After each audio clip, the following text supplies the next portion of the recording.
Dating in your 30s is so funny because no one has gotten to this point without having life beat the absolute shit out of them in like one of two ways. They either like had a marriage and family in their 20s and now they're post divorce and floundering because they had a huge stunt in their like emotional social development because of getting married and having kids young. So they're out here approaching the dating pool as if they're in college, but they shouldn't really be dating because they're like flying headfirst into a delayed quarter life crisis. Or they've had like one really good kind of long-term relationship, usually around like 5 to 7 years. And it was the kind that gave them space for continued development and becoming a fully formed human being. But because of that, the end of the relationship is like something they'll never really get over because there's so much bonding that happened there. And most of these people are like sober after either having been to rehab or had like a health crisis, grappling with grief from having like that big 3 deaths that happened sometime in your life hit already, and or they've like been to prison and dove headfirst into some sort of like spiritual awakening, but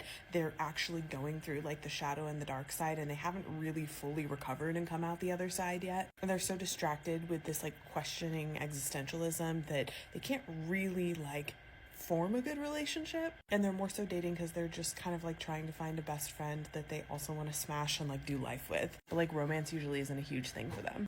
When someone hits 30 and is still single, it's not a coincidence. Usually, there are two paths. Either they're coming out of a long-term relationship that didn't work, or they spent their years focused on work, putting everything else on hold. But in the case of many women, the story is different. They spent their best years with the Chads, those guys who offer nothing serious, just momentary fun, and in the end, toss them aside. If they're lucky, they don't come out of it with a pregnancy. And that's when the shift happens. They go from chasing excitement to looking for a beta provider. That man who can give them stability, a ring, and financial security. Meanwhile, men in their 20s are usually building their path, working, grinding, setting up their lives. Very few are out partying with women, except for the Chads that life handed a privileged hand. That's why, by the time 30 hits, the difference is clear. They're carrying heavy baggage, while men are looking for a younger woman to start a family with.